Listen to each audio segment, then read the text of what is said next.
First set of directions asks us to graph systems of linear inequalities. So it's just the second day of two-day lesson, and the first step we're going to do is take that positive 3 right here, and we are going to graph that point. So using the slope and the y-intercept. The y-intercept was 3. The slope is -2 to 1. So that means you're going to go down 2 and to the right 1 space. Do that a few times, get some points on the line. You could also go the other way. We could go up 2 and left 1 space. And we go ahead and draw the line between those points, and it is a dashed line. So I'll draw it nice and long through this graph so I can see the 4 regions that are made while we graph these 2 lines. Let's start with the next one. No x term here, so we're talking about a horizontal line. And so we're going to start with that y-intercept of +1, and then just draw a line going through 1 horizontally. And then from there we have it. So let's take a look at which way we should be shading. Positive y is greater than. Greater means above. So we're going to shade up in this direction. When I look at the next line, though, it's a positive y is less. Less means below the line. Smaller y's. Smaller y's are going off in this direction. This is where the smaller y's would be, going down. So we look for the region that works with both inequalities, and that is this upper left region. And there it is. Well, taking a look at the next one. Here we have y is less than 0. 0 is at the origin. And so what we would do, since it's just y, no x again, we have a horizontal line. And so we're going to draw that line. Now again, it's a dashed line going through those points, through and right along that x-axis. And it's a positive y is less. Less means we're going to shade towards the smaller y's down below. We take a look at the next line, and it has a +1 for the y-intercept. So we start there and then use the slope. Slope is 3 to 1, so that means you're going in the y direction 3 spaces. 1, 2, 3, and then over 1 to the right. Up 3, 1 to the right. Do the same thing, go down 3, 1, 2, 3, 1 to the left. 2, 3, 1 to the left, and there you have it. Another dashed line. So we'll sketch that line in, and we see the 4 regions developing there, and we go ahead and figure out which way we'd shade.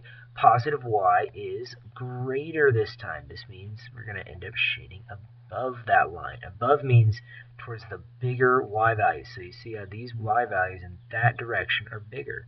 They're also bigger over here as well. So anything above the line, this direction. So we look to see where they're the same. And where they're the same is below the black, above the blue, right in that region. Well, the next problem, we have a +4 for the y-intercept. So we'll start 4 spaces up, use the slope. This is a 2 to 1 slope, so we're going up 2, 1 to the right. You could also go down 2, 1 to the left. That gets you on that line as well. See, we went 1, 2. I went too far down that second time, so let's fix that right now.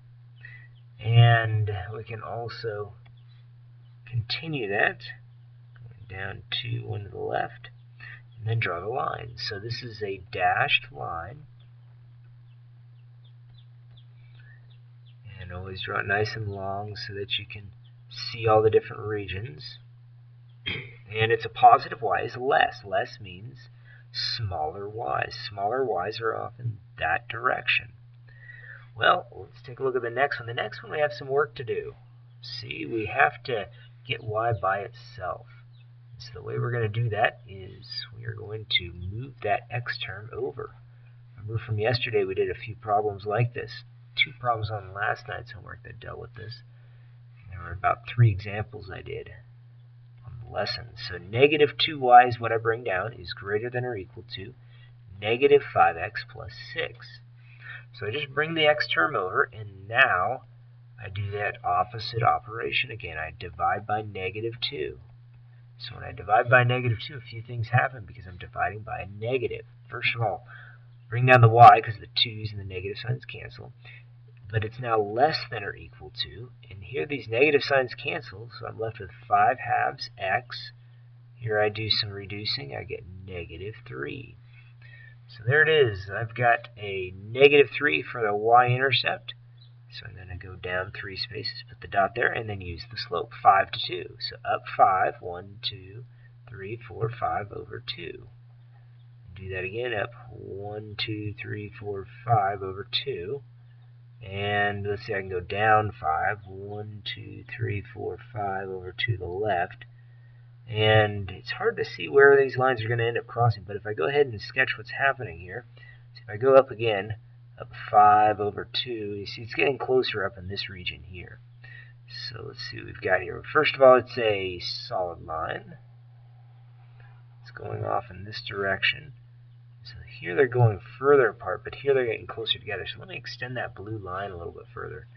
Extend that out this way, and you can start to see how they'll end up crossing. Kind of have to move this one over a little bit, but yeah, there they end up crossing somewhere right in that region there. So we know the blue line, it has to be, the values that work are below it. There's smaller y's. Smaller y's are down below the line. Now for the purple line, though, it's a positive y is also less. Well, less means below, so they don't work in this region. And over here, well, they do work here. And so you see, we can't be in here either because it has to be below both. So the region that does work is really large. It's this region right in here. So it goes all the way from anything below the blue, but also has to be below that purple. So it has to be below both. So it's all in this region in here. Well, the next part we'll be dealing with the last two problems you'll see on tonight's homework.